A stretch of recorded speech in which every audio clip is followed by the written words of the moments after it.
여러분 안녕하십니까? 국민통합비전이라는 비영리사단법인의 2대 이사장을 맡고 있는 홍원식 박사입니다. 통일헌법 전공이고요.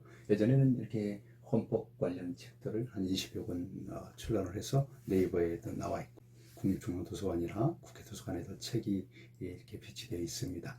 오늘은 여러분과 함께 서로 사랑을 함께 살고 서로 싸우면 함께 죽는다라는 안창호 선생님 말씀으로 제가 지난 5월 17일에 국민일보에 썼던 칼럼을 한번 말씀을 드리려고 합니다. 왜냐하면 저는 5월 17일에 이 칼럼을 썼습니다만은 현재 아시다시피 하마스가 이스라엘을 침공하고 이스라엘이 또 반격함으로써 이스라엘 팔레스타인 전투에서 2023년 11월 3일 현재 이미 3,000명 이상의 어린아이들이 죽었습니다.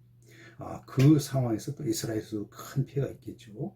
그러므로 현재 피해 숫자에 날마다 변하기 때문에 말씀드리는 그렇습니다. 그러므로 어린아이들, 노약자들 문제는 심각한 피해이다.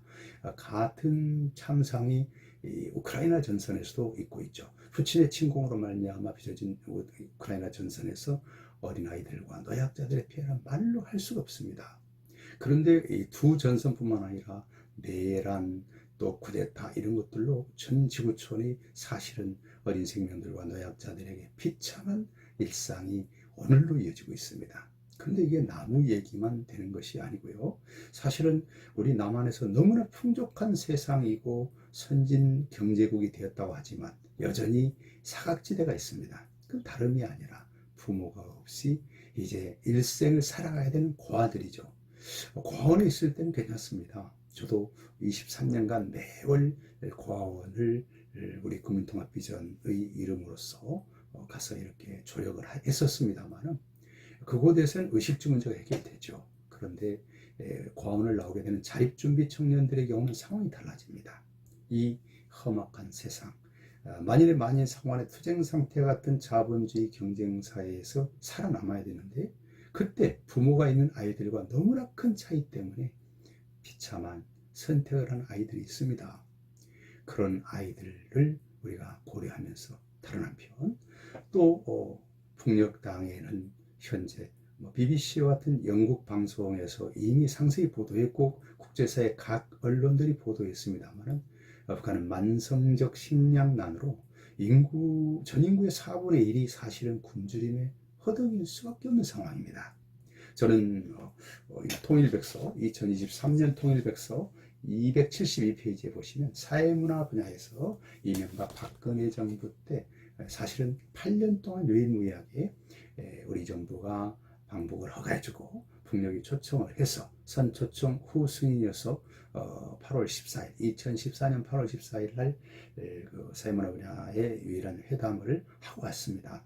그리고 그때까지 총 19번째 민간단체의 차원의 남북회담 대표를 해봤는데요. 그 중에 6번이 자동차로 방북을 했습니다. 그러니까 자동차를 운전해서 가다 보면은 북녘 땅의 땅들을 보게 되죠. 놀라운 상황이 전개됩니다. 그렇게 남쪽에서 커다랗던 옥수수들이 북녘으로 가는 순간 키가 탁 작아집니다. 곡식들 마찬가지입니다. 모든 작물들이 작아집니다. 왜 그런가 생각해 봤더니 산성비료 때문입니다. 산성비료는 우리가 인스턴트 식품을 계속 먹으면 몸이 망가지는 것처럼 땅을 황폐화시켜 버립니다. 그런데 그런 산성비료가 계속 주입되고 있는 것입니다. 그러므로 수확량이 계속 떨어지고 게다가 이제 산의 나무는 줄어들고 그러니까 산사태가 나고 악순환이 계속되고 있는 거죠.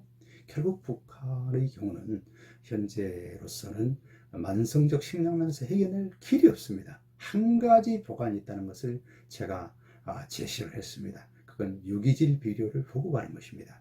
유기질 비료는 우리 남한 땅에서는 곳곳에 공장들이 있습니다. 자, 이 유기질 비료는 우리가 먹고 남는 음식물 쓰레기와 퇴비가 합해서 만든 정말 땅을 옥토로 변화시켜주는 그런 비료입니다. 그러다 보니까 이 유기질 비료를 좀 보급을 하면 북한 땅은 달라진다 라는 제안을 계속해서 해왔습니다. 너무 감사하게도 권영세 통일부 장관님께서 저를 만나 주셨습니다. 만나는 과정에서는 저의 이런 호소에 공감을 하신 대한 노인의 중앙회 김호일 중앙회장님께서 기꺼이 북녘땅에 이렇게 유기질 비료를 보급하고, 그에 앞서서 분유도 보급하고, 나중에는 묘목도 보급하고, 이런 분유 나무 프로젝트라고 제가 부릅니다만은 같이 하시겠다라고 애국적 결단해 주셔서 저희 국민통합비전의 수석 상임의장을 맡아주셨습니다. 그래서 모시고 권영세 장관님을 뵀을 때 권장관님께서 말씀하셨습니다. 남북 당국 간에 경색된다 할지라도 민간 차원에서 소통이 이루어지고 합의가 이루어진다면, 필요하다면 남북교류협력기금도 지원하겠다는 말씀하셨습니다. 이분은 잘 아시다시피 어느 정당에 있는가 보다도 그분의 정치 여정이 통합적이었던 분입니다. 중도 통합적이었던 분이어서 제가 공감을 하고 그 주신 그런 배려 속에서 제가 7월 31일에 동경에 가서 8월 1일까지 북측으로 친다면 고위급의 그런 통로 역할을 하는 관계자들과 회담을 하고 왔습니다. 그래서 북녘에서도 이제는 상당히 호의적인 상황입니다. 물론 금년을 지나 내년에 본격적으로 하자는 얘기를 했지만, 저는 봄이 되면 늦는다, 지금 비료를 좀 뿌리자는 제안을 10월 25일 날 또 공문으로 보냈습니다. 그리고 11월 1일에는 우리 정부에 북녘에 공문을 보내고 나면 북한 주민 접촉 결과 보고라는 걸 하는데 그걸 마쳤습니다.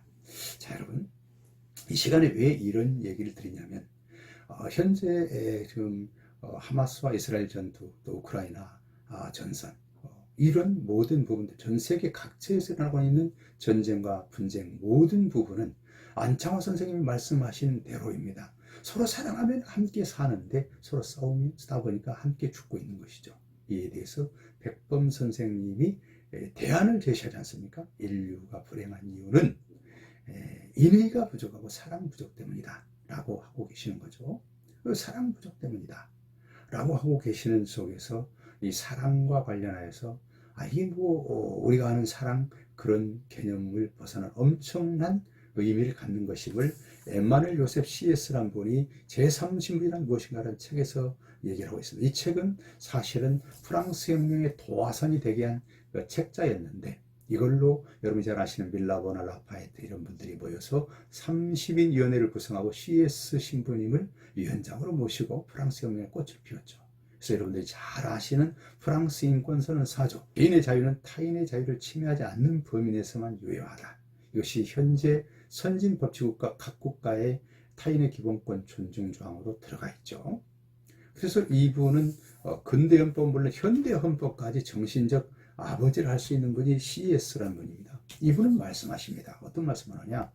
창조 질서를 위배하면 그 위배하는 지도자도 재앙이 임하지만, 지도자만 재앙이 임하면 좋겠는데, 아시다시피 무솔리니, 히틀러, 스탈린 다 재앙 속에 죽었습니다. 자살하거나 또 교수형 당하거나, 스탈린은 자기가 파놓은 미궁 속에 들어서 나오지도 못했고, 또 마오쩌둥이는 제가 쓴 성소수자 마오쩌둥이라는 책에서 그걸 상세히 밝히고 있습니다만은, 물론 저에 앞서서 프랑크 피케터란 분이 약 500페이지 넘는 책 3권, 그리고 이지수, 중국말로 리지수이라는 분이 마오쩌둥의 평생 주치의였는데, 그분이 마오의 사생활이라는 책 1, 2, 3권을 썼습니다. 그걸 제가 전체적으로 한 2500페이지 되는 분량이 되겠죠. 그걸 다 읽고 이렇게 주석 달아서 쓴 내용인데요. 창조 질서를 위배하면 그 시대에 재앙이 많다는 얘기죠. 마오는 실제 재앙 속에서 죽었습니다. 정말 참담한 처우를 맞았는데 그 내용을 제가 상세히 써놓고 있습니다.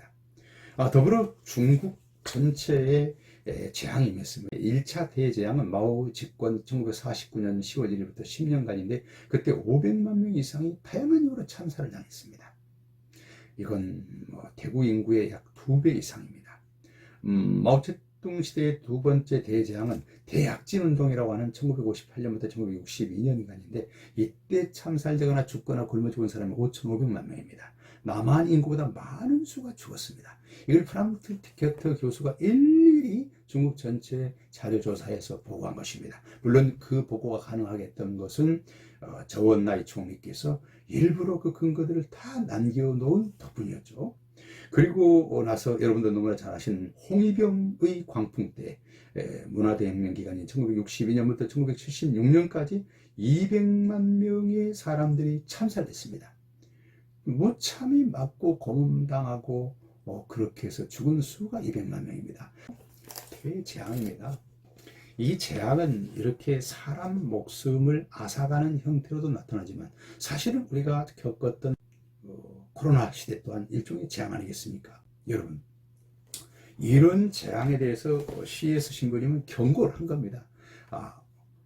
창조 질서를 위반하면 그 시대에는 재앙이 많다. 그러다 보니까 저는 관심을 가질 수밖에 없는 게 북녘땅의 동포들이 4명 중에 1명이 굶고 있는데 이것을 방치하는 것은 창조 질서의 위반이다. 이런 생각을 하게 되는 거죠.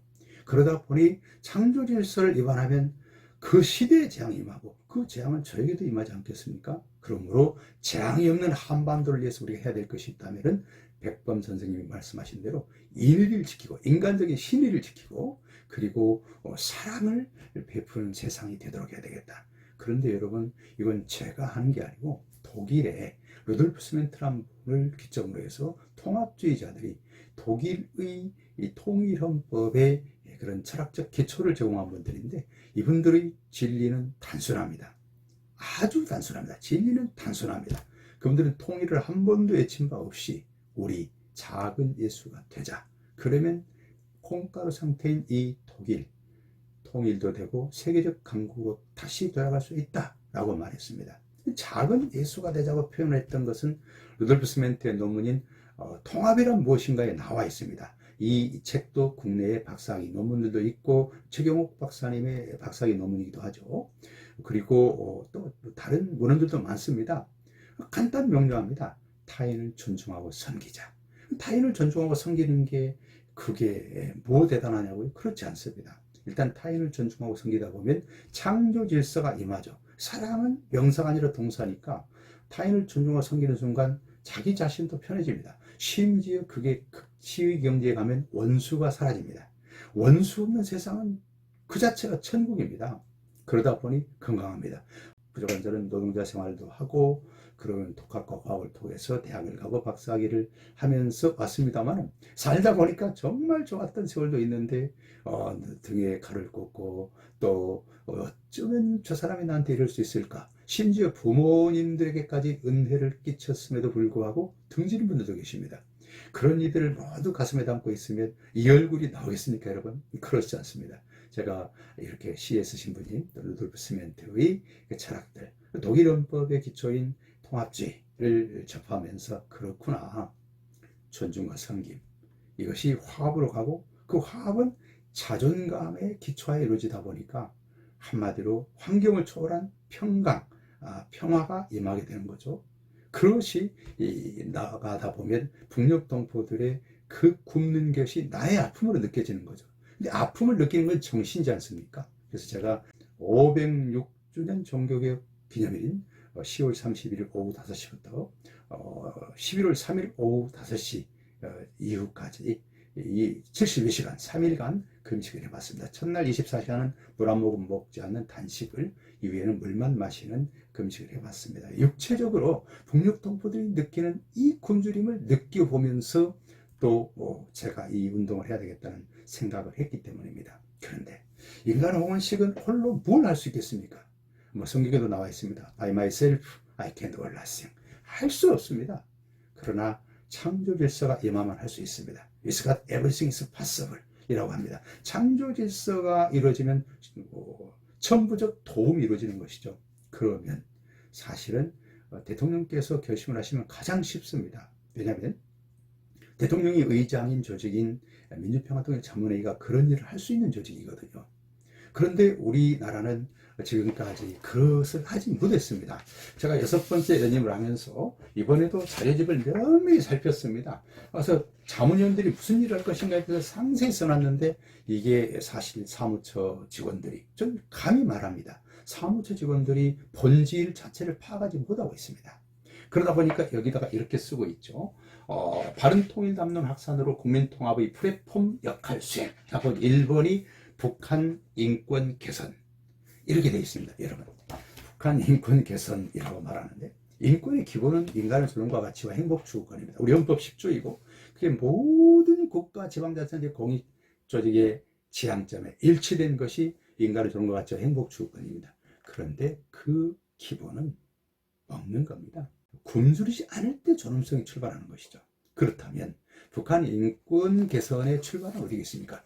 정말 중요한 사실은 북한의 잘못을 해서는 로얄 패밀리들이 아니라 굶어 죽고 있는 북한 동포들이 먹을 수 있게 해주는 것이죠.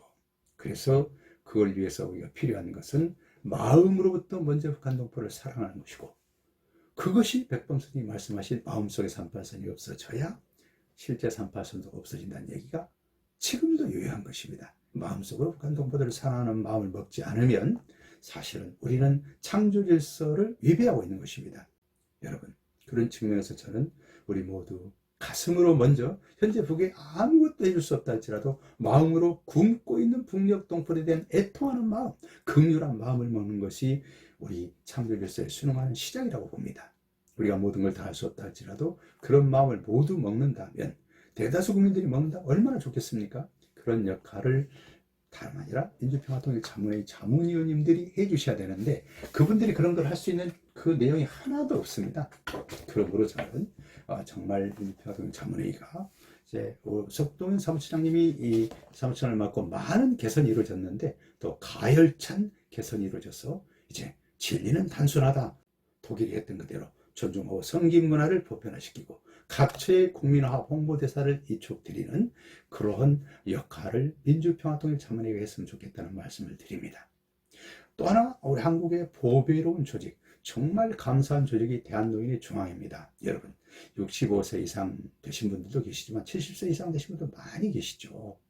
이분들이 보릿고개를 넘고 새마을운동을 하고 근대화 민주화 모두 거치신 분들인데 무슨 사용이 있겠습니까? 이 어른들이 국민화, 존중과 성김운동에 나선다면 나라는 달라집니다. 여러분, 전국 각처 동네마다 경로당이 있습니다. 대한노인의 중앙회는 노인회 조직의 유일무이한 조직인데 나중에 제 소망은 이 조직은 법정단체가 돼야 된다는 것이 제 소망입니다. 왜냐하면 그만큼 국가적으로 중요합니다. 방과 후 학교를 이 대한노인의 중앙회 각 경로당별로 하게 된다면 정말 부모님들이 형편이 어렵거나 늦게서 오시는 분들의 그런 자녀들은 어디 가서 한자 공부도 하고 인성교육 받을 수 있습니다. 그런데 여러분, 어르신들 일자리 창출 차원에서 예산도 배정돼야 됩니다. 그런 측면에서 제가 국민통합 홍보대사, 대한노인의 중앙회 국민통합 홍보대사로서 그런 사명감을 갖고 말씀을 드립니다만은 민주평화통일자문회와 대한노인의 중앙회가 연합하고 전국 각처의 그 대한노인의 중앙회의 협의회들, 경로당들이 나선다면 나라는 달라지고 우리도 독일처럼 통일 국가로 갈 수 있을 것입니다. 물론 통일 단계라는 것이 어느 형태로는 유럽형 국가연합에서 미국형 연방 또는 스위스형 연방국가 그런 데에 단일 국가로 가는 수순이 될 수도 있겠지만 어느 형태든 마음의 통일은 이루어진다는 말씀을 드리고 싶습니다. 또 하나는 저도 깜짝 놀랐습니다만 저는 직접은 한 번도 못 뵀는데 조용기 목사님 설교를 들으면서 얼마나 한이 맺히셨으면 세상에서 가장 폐악한 죄악은 배신이다는 얘기를 합니다. 김구 선생님께서 그런 말씀하시지 않습니까? 인류가 불행한 이유는 인의와 인간적 신의를 저버리는 것과 사랑 부족 때문이라는 얘기를 하셨습니다. 우리 사회에서 정말 배신 문화 사라질 필요가 있습니다. 저는 아버지처럼 그 초대 총재님도 이대 총재님도 초대 이사장님도 모셨는데 이대 총재님 김연아 총재님께서는 2000년 6.15 정상회담에 대통령 특별수행원단 총단장을 하셨습니다. 2005년에는 제가 모시고 152명의 직항로로 평양 인천항 직항로로 이렇게 해서 100번 포럼을 평양에서 했죠. 뉴스가 나오고 얼마 되지 않아서 지금도 유명한 한국의 모 명사 한 분이 김연아 총재님을 찾아갔습니다. 내가 몇 년 동안 중국을 통해서 북한을 좀 방문해 보려고 하고 뭘 좀 더 보려고 했는데 못했는데 좀 도와주십시오 했어요. 김연아 총재님께서는 저를 부르셨어요. 가보니까 고속버스 터미널 건너편에 있는 모 호텔 1층에서 그분을 뵀습니다. 유명한 분인데, 그때 김연아 총재님이 금년 7월 14일 날 소천하셨지 않습니까? 소천하셨는데 이제 300여 개가 넘는 그 조화들이 오고 또 이렇게 조문객 명단을 정리하는데, 뭐 총재님께서 장례 절차 일체를 저에게 또 부탁하시고 자녀들에게도 알리신 터라 확인하는데 이분 이름이 없어요. 참 마음이 아팠습니다. 이분은 지금도 자기 자신을 이렇게 인권운동가다 하면서 인터넷에 또 많은 그런 홍보를 하고 계시는 분인데, 인권의 기본은 첫째 자존감, 둘째 은인에 대한 보온입니다. 그래야 사회 속에서 타인을 존중할 수 있죠. 인권은 출발이 개인적 자존감, 그리고 은인에 대한 존중. 최고의 은인은 부모님 아니겠습니까? 그리고 사회 전반적으로 약자에 대한 존중과 섬김입니다. 이런 것들을 누가 해야 되겠냐는 얘기죠. 민주평화통일 자문회의가 해야 됩니다. 민주평화통일 자문회의, 대한노인회, 이런 조직들이 한 가지 진리를 향하여 나가는 거죠. 그것이 무엇입니까? 다름 아니라 자존감을 가지고 은인을 존중하며 그리고 약자를 존중하고 섬기는 세상. 이것이 독일 선진국, 독일 통일의 비결임을 말씀드리면서 부족한 저 얘기의 저변, 안창호 선생님의 한 말씀, 백범 선생님 한 말씀, CS의 선생님의 한 말씀을 함께 소환드려서 말씀드렸습니다. 금년 2023년 5월 17일 국민일보 제 칼럼 제목은 서로 사랑하면 함께 살고 서로 싸우면 함께 죽는다입니다. 보시면 상세한 내용이 나와 있습니다. 끝으로 여러분께 간략한 그 안내 말씀 하나 드립니다. 원래 참 경향신문 등도 보도했습니다만은 강의를 많이 받던 그 통일헌법 강사가 어쩌다 백범서 50주기 추모 공연 총괄 대변인을 맡았습니다. 1년만 봉사한다고 생각했는데 무보수 봉사가 오늘에 이르렀습니다. 북녘땅에서 먼저 당시 최고인민회의 상임위원회 부위원장이신 김영두 회장님께서 초청장이 오고 부족한 제가 신창균 초대 총재님을 대신하여 북녘을 방문하여 김영두 회장님을 뵙고 이러는 중에 남북으로 가다 보니까 강의를 할 수가 없어서 오늘에 이르렀습니다. 긴 세월은 자가 발전해서 충당하면서 법인 운영해 왔습니다. 참고로 저희 국민통합비전은 2001년에 통일부에 등록된 비영리 공익법인입니다만은 단 1원도 지자체나 국가로부터 공익 지원을 받지 않았습니다. 지금까지 그야말로 이렇게 권투중리하면서 왔습니다만은 이제는 정말 뜻을 같이 하는 분들은 우리 홈페이지를 먼저 좀 들어와 보시고요. 국민통합비전.com입니다.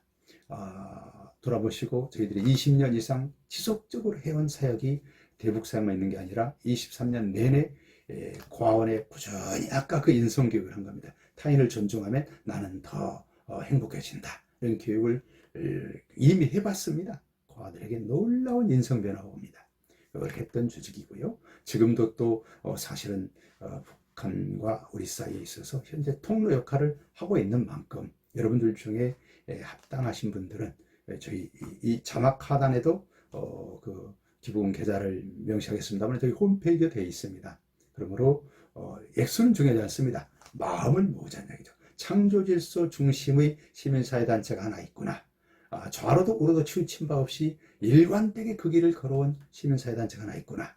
이런 단체의 마음을 모으고 싶으신 분들은 액수는 중요하지 않습니다.